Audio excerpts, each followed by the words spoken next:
नमस्कार, आप देख रहे हैं IBC 24। मैं हूं आप सभी के साथ रचना नितेश। 10 बजे रात पूरे दिन की बात में आप सभी का बहुत बहुत स्वागत है और बुलेटिन की शुरुआत करेंगे। भोपाल में कैबिनेट की बैठक के दौरान सीएम शिवराज सिंह चौहान करप्शन पर सख्त नजर आए। बैठक में ही मंत्रियों को निर्देश देते हुए उन्होंने कहा कि करप्शन किसी भी कीमत पर बर्दाश्त नहीं किया जाएगा। एक क्लास 1 अधिकारी को कल ही सेवा से बर्खास्त किया है। सीधे मेरे निर्देश हैं, बिना किसी विलंब के कठोरतम कार्रवाई करें। मुझे सूचित करने के जो विषय हो मुझे भी सूचित करें। और इतना ही नहीं, सीएम ने यह भी कहा कि बुधवार को सुबह 10 बजे कैबिनेट की एक विशेष बैठक की जाएगी। बैठक में सभी मौजूद रहें। इस विशेष बैठक में युवाओं की योजना के बारे में फैसला लिया जाना है।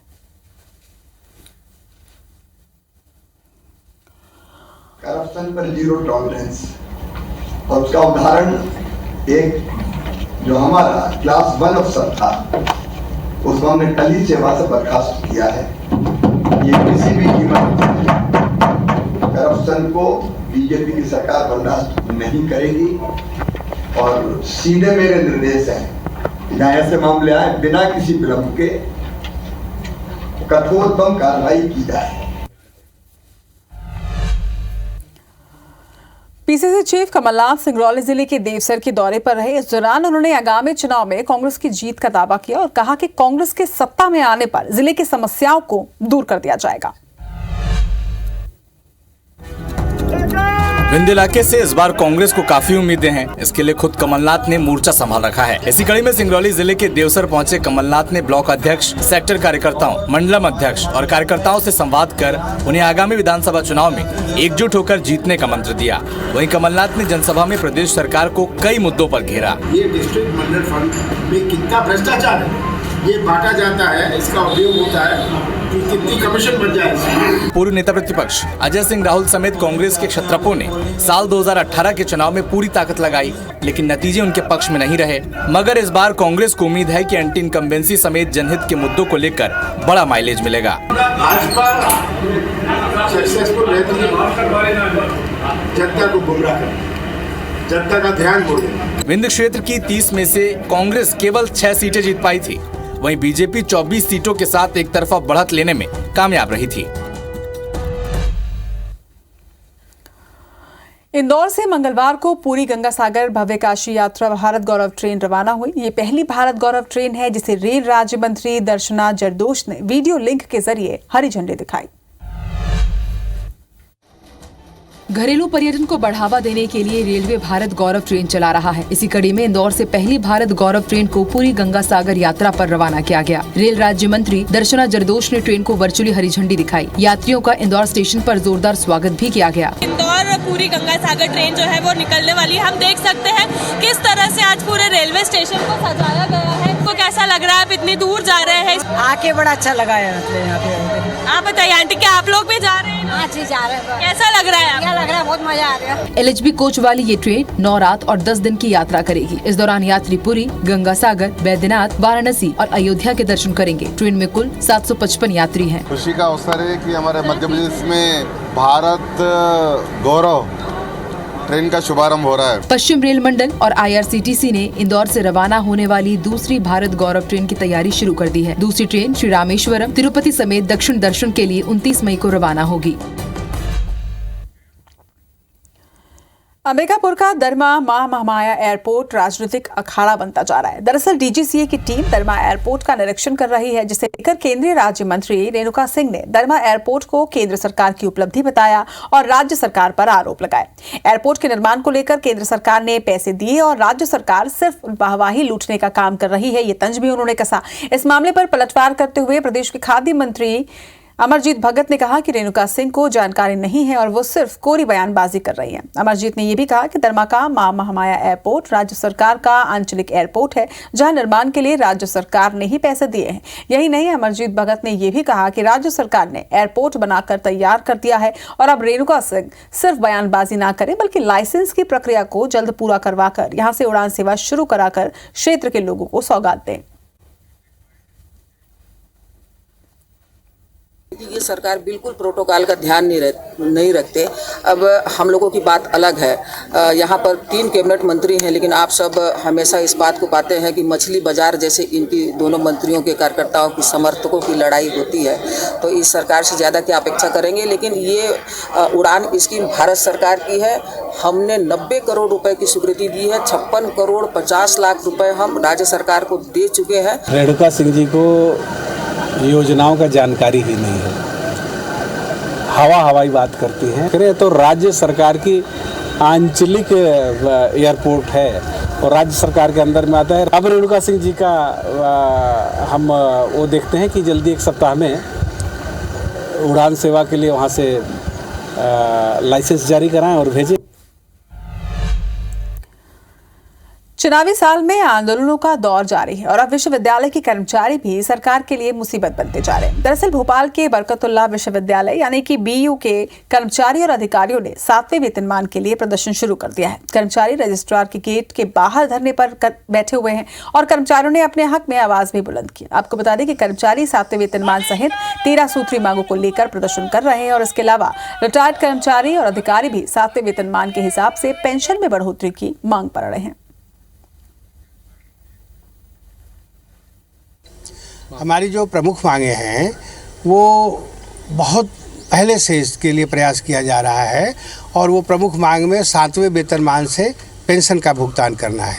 कर्मचारियों की पदोन्नति बहुत समय से अटकी हुई है, तो उसकी पदोन्नति उन लोगों की जाए। निवेदन है, विशेष करके माननीय मुख्यमंत्री शिवराज सिंह जी से निवेदन है कि कृपया शीघ्र लोगों को निर्देश दें कि हमें 7वें वेतनमान से पेंशन का भुगतान हो सके। अपनी मांगे पूरी नहीं होने से नाराज तृतीय वर्ग कर्मचारियों ने आंदोलन का नया तरीका अपनाया है। नाराज कर्मचारियों की पत्नी आप CM को पत्र लिख रही हैं और मांगे पूरी करने की गुहार लगा रही हैं। उनकी इस मुहिम को कांग्रेस के अधिकारी कर्मचारी प्रकोष्ठ का भी समर्थन है।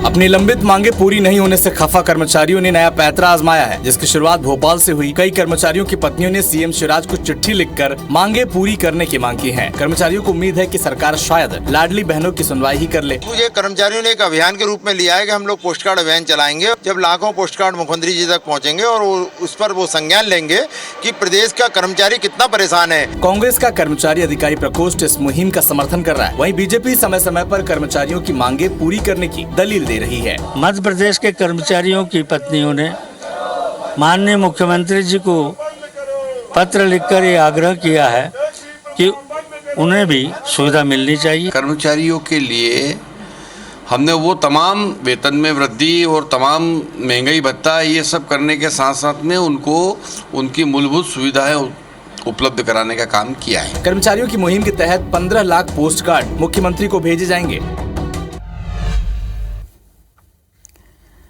पन्ना CMHO कार्यालय की लापरवाही मरीजों की जान पर भारी पड़ रही है। कार्यालय में बने स्टोर में रूम से बगैर जांच के ही एक्सपायरी दवाएं अजयगढ़ सामुदायिक स्वास्थ्य केंद्र में भेज दी गई। मामला सामने आया और उसके बाद CMO ने जांच टीम गठित की है।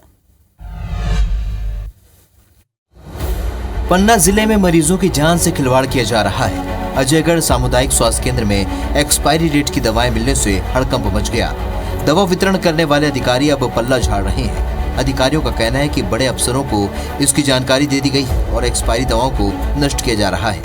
हाँ, दवाइयाँ भी देखी हैं, कुछ एक्सपायरी दवाइयाँ उन सबको वापस रिटर्न कर दिया जाएगा जिला स्टोर को। कुछ दवाइयाँ ऐसी भी हैं जो बिल्कुल नज़दीकी एक्सपायरी अगले महीने ही, उनको भी जिनकी एक्सपायरी जून माह है उनको भी कल ही उसको वापसी जिला स्टोर वापसी दी जा रही है। मेरे द्वारा जो स्टोर इंचार्ज है जगह निर्देश कर दिया गया है। हैरानी की बात तो यह है कि दवाओं को CMHO दफ्तर में बने स्टोर रूम से जिले भर में भेजा जाता है, लेकिन सवाल यह है कि क्या सप्लाई से पहले एक्सपायरी डेट की ओर किसी का ध्यान नहीं गया, और अगर बगैर डेट देखे दवाएं वितरित की गई तो ये गंभीर लापरवाही है, जिसकी जांच के लिए CMHO ने 5 डॉक्टरों की टीम बनाई। ग्वालियर की लाइफलाइन रही स्वर्णरेखा नदी को पुनर्जीवित करने की उम्मीदें अब तेज होती नजर आ रही हैं। ग्वालियर पहुंची केंद्रीय टीम ने स्वर्णरेखा नदी का निरीक्षण किया। वहीं इस दौरान स्मार्ट सिटी नगर निगम और जिला प्रशासन के अधिकारी मौजूद रहे।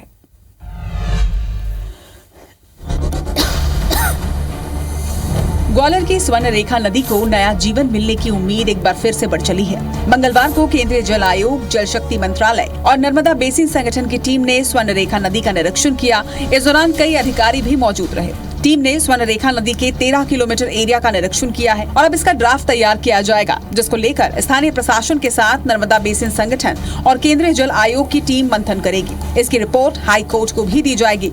दरअसल हाई कोर्ट की ग्वालियर बेंच में दायर जनहित याचिका पर सुनवाई के बाद कोर्ट ने जिला प्रशासन और नगर निगम को निर्देश दिए थे कि वो स्वर्ण रेखा नदी से जुड़े सभी स्टेक होल्डर्स के साथ मिलकर इस प्रोजेक्ट की स्टेटस रिपोर्ट तैयार कर कोर्ट में पेश करे। मगर बीते 4 मई को हुई सुनवाई के दौरान जब स्टेटस रिपोर्ट पेश नहीं की गई तो हाईकोर्ट ने सभी स्टेक होल्डर्स को जमकर फटकार लगाई थी। कोर्ट की नाराजगी के बाद प्रशासन सहित स्मार्ट सिटी और नगर निगम हरकत में आया और पत्र लिखकर केंद्रीय टीम से निरीक्षण करवाने की मांग की। विकास के लंबे चौड़े दावों के बीच आज भी कई ऐसे गांव हैं जो पीने के पानी के लिए जूझ रहे हैं। बलरामपुर जिले का एक ऐसा गांव है जहां पर जद्दोजहद के बाद पहाड़ी कोरवा जनजाति को पीने का पानी नसीब हो पाता है। आलम यहां है कि ग्रामीण यहां प्रतिदिन नाले का गड्ढा खोदते हैं और पीने का पानी एकत्रित करते हैं। पानी भी ऐसा जिससे आप मुंह भी धोना पसंद नहीं करेंगे। देखिए IBC 24 की खास रिपोर्ट।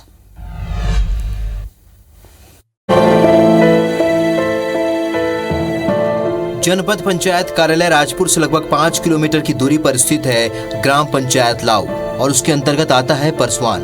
यहाँ पर सिर्फ पहाड़ी कोरवा जनजाति के लोग ही रहते हैं। उनकी संख्या लगभग 50 से 60 है। मौसम चाहे जो भी हो, इन परिवार वालों के लिए सबसे बड़ी समस्या पेयजल की होती है, लेकिन गर्मी के दिनों में तो यह समस्या और भी विकराल हो जाती है।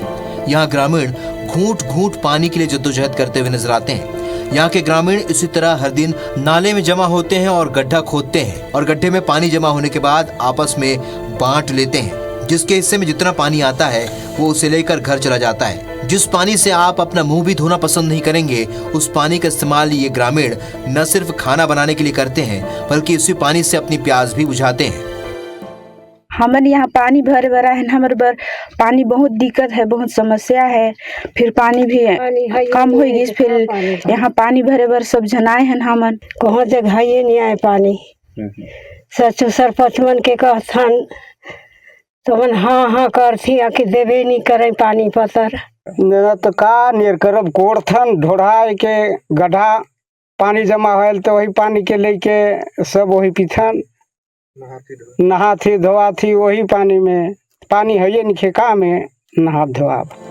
नाले के इस गंदे पानी से ग्रामीण कई गंभीर बीमारियों की चपेट में आ रहे हैं। पानी का कोई दूसरा विकल्प नहीं होने के कारण ये लोग इसी का इस्तेमाल करने को मजबूर हैं। इनकी फरियाद सुनने तक को कोई तैयार नहीं है। हाल ही में सामरी विधायक चिंतामणि महाराज ने विधायक तुहर द्वार कार्यक्रम के तहत सभी 70 ग्राम पंचायतों का भ्रमण किया, लेकिन वो भी इस गाँव तक नहीं पहुँच सके।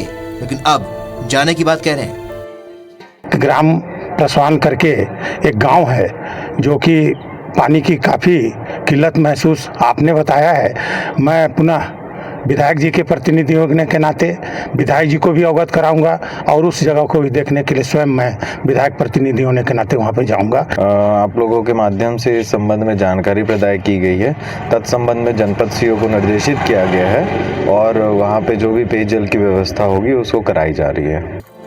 हालांकि आश्वासनों के बीच इन ग्रामीणों के पास उम्मीद के सिवाय कोई दूसरा चारा नहीं है। अब देखना होगा कि इनकी प्यास कब बुझती है। अरुण कुमार सोनी, IBC 24 बलरामपुर। इधर कांकेर मेडिकल कॉलेज में तीसरे और चौथे श्रेणी के विभिन्न वर्गों के 300 पदों की भर्ती का रास्ता साफ हो चुका है। बिलासपुर हाईकोर्ट ने इस पर लगी रोक को हटा लिया है और स्टाफ नर्स के 2 पदों को रिक्त रखते हुए भर्ती प्रक्रिया जल्द पूरी करने के आदेश दे दिए हैं।